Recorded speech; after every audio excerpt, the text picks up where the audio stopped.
বাংলাদেশের উত্তর পূর্বাঞ্চলের রত্নভাণ্ডার সিলেট। অপরূপ সৌন্দর্যের আধার সাদা পাথর, জাফলং, বিছানকান্দি আর ধলাই নদী আজ পড়েছে চরম হুমকির মুখে। একের পর এক চলেছে পাথর চুরি। সরকারি নিষেধাজ্ঞা উপেক্ষা করে চক্রবদ্ধভাবে লুট হচ্ছে প্রাকৃতিক সম্পদ। আর সেই পাথর রক্ষায় নেমেছে সেনাবাহিনী সহ যৌথ বাহিনী। আজকের এই দীর্ঘ প্রতিবেদনে আমরা জানব পাথর চুরির ভয়াবহতা, সেনাবাহিনীর অভিযান এবং মানুষের প্রতিক্রিয়া। সিলেটের সাদা পাথর শুধু পর্যটকদের নয়, পুরো দেশের কাছে একটি অমূল্য সম্পদ। কিন্তু দীর্ঘদিন ধরে অসাধু চক্র এই পাথর চুরি করে যাচ্ছে।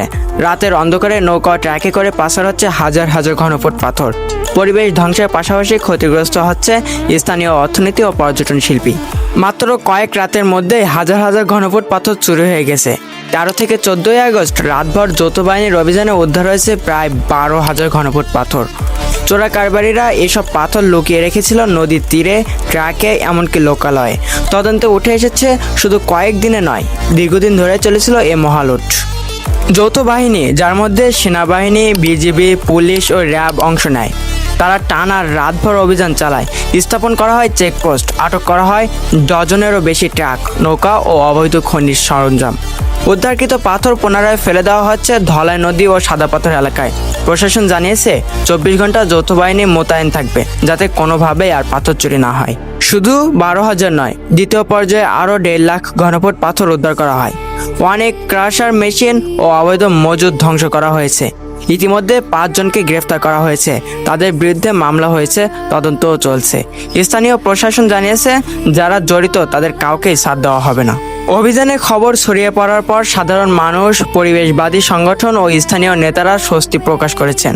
তবে অনেকেই ক্ষোভ প্রকাশ করে বলেছেন, এতদিন প্রশাসন কেন চুপ ছিল? পাথর প্রায় শেষ হওয়ার পর কেন অভিযান শুরু করা হলো? তাদের দাবি, যত তাড়াতাড়ি সম্ভব এই চক্রের মূল হোতাহতদের আইনের আওতায় আনতে হবে। যদিও অভিযান চলেছে, তবুও সামনে বড় চ্যালেঞ্জ রয়ে গেছে। রাজনৈতিক প্রভাবশালী মহলের যোগসাজশ, স্থানীয় প্রশাসনের অবহেলা এবং স্টোন মাফিয়াদের দাপট সবই এই অপরাধকে দীর্ঘদিন টিকিয়ে রেখেছিল। যদি এখনই কঠোর পদক্ষেপ না নেওয়া হয়, তবে আবারও শুরু হতে পারে পাথর চুরি।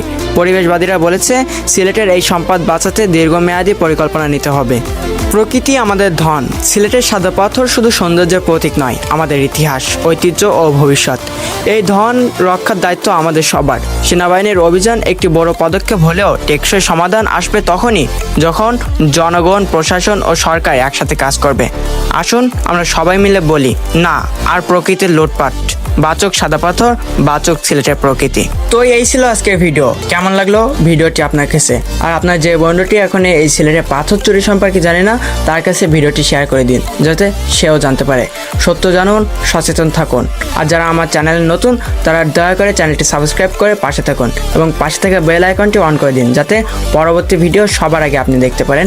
এবং এরপরে দেখা হবে নতুন কোনো এক সত্য কাহিনী নিয়ে বা সত্য তথ্য নিয়ে। সে পর্যন্ত ভালো থাকবেন, সুস্থ থাকবেন। আল্লাহ হাফেজ।